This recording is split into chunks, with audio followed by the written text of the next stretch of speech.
এই পর্যায়ে আমরা শিখব যে অ্যালকোহল নিরপেক্ষ কিন্তু ফেনল অম্লীয়, অথবা নিচের মতো করে প্রশ্নটি এভাবেও থাকতে পারে তোমাদের বইয়ে। তো প্রথমে দেখা যাক যে ফেনল কেন অম্লধর্মী। ফেনল অর্থাৎ বেনজিনের উপরে একটি হাইড্রক্সিল মূলক। এটি থেকে আমরা যদি একটি প্রোটন বা H+ ত্যাগ করাই, চলে যাওয়ার পর যে ফেনক্সাইড আয়ন তৈরি হয় সেটি বেনজিন বলয়ের ইলেকট্রন মেঘের সাথে অনুরণন বা রেজোন্যান্স তৈরি করে। বুঝিয়ে বলছি, দেখো আমাদের এটা তো বেনজিন বলয়। তো বেনজিন বলয়ে যে পাই বন্ধনগুলো আছে, আমাদের হাইড্রোজেনটা চলে যাওয়ার পরে ইলেকট্রনগুলো এই পাই বন্ধন বরাবর অনুরণিত হয়। যদি কেউ এই কনসেপ্টটি ভালোভাবে না বোঝো, ইউটিউব থেকে দেখে নেবে।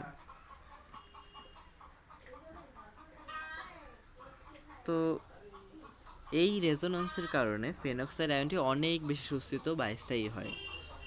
যেহেতু এটি সহজে হাইড্রোজেন ছেড়ে দিয়ে স্থায়ী রূপ নিতে পারে, তাই ফেনল অম্লধর্মী। কারণ আমরা জানি অম্ল হচ্ছে যে হাইড্রোজেন ত্যাগ করতে পারে।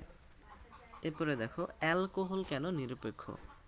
অ্যালকোহল যেমন ইথানল থেকে প্রোটন চলে গেলে অ্যালকক্সাইড আয়ন তৈরি হয়। একটা কথা, অ্যালকোহলে কিন্তু কোনো বেঞ্জিং রিং নেই, তাই না? কার্বন সিকল আছে শুধু, CH3CH2OH এইভাবে। তো অ্যালকোহল ইথানলের তুমি চাইলে ইথানল, বিউটানল, এরপরে বাকিটাও নিতে পারো, থেকে প্রোটন চলে গেলে অ্যালকক্সাইড আয়ন তৈরি হয়।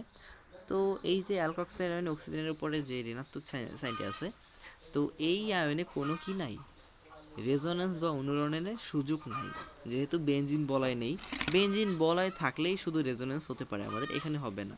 তো উল্টো এই যে অ্যালকাইল মূলক আছে, আমাদের CH3 মূলক আছে, এরা কি করে? এরা উল্টো ইলেকট্রন দান করে।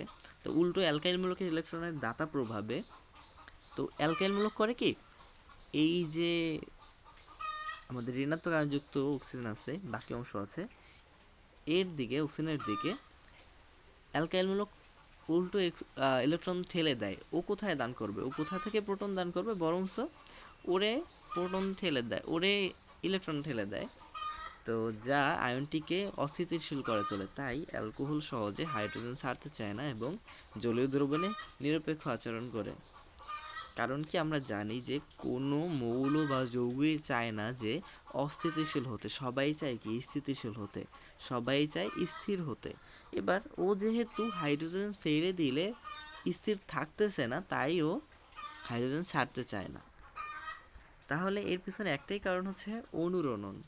বেনজিন বলয়ে অনুরণন সম্ভব, দ্যাটস ওয়াই আমাদের ফেনল অম্লীয়। অ্যালকোহলে যেহেতু আমাদের অনুরণন সম্ভব না, তাই অ্যালকোহল নিরপেক্ষ। যাই হোক, এরপরে আমরা একটু খাতায় লিখে বুঝিয়েছি, দেখো এইটা থেকে, মানে আমাদের অ্যালকোহল থেকে যদি একটা হাইড্রোজেন চলে যায়, উৎপন্ন হয় এটা। বেনজিনের মতো কিছু না থাকে, অনুরণন প্রদর্শন করতে পারে না এবং H+ ত্যাগ করে স্থায়ী হতে পারে না, তাই এটি নিরপেক্ষ। পক্ষান্তরে ফেনল, দেখো ফেনলের এই যে ফিনক্সাইড আয়নটি অক্সিজেন বেনজিনের উপরে O-, অক্সিজেনের উপরে মাইনাস আয়ন, মানে মাইনাস চার্জ, এটাতে বেনজিন রিং থাকে, রেজোন্যান্স প্রদর্শন করে এবং H+ ত্যাগ করে স্থির হয়, তাই এটি অম্লীয়। আশা করি বুঝতে পারছো।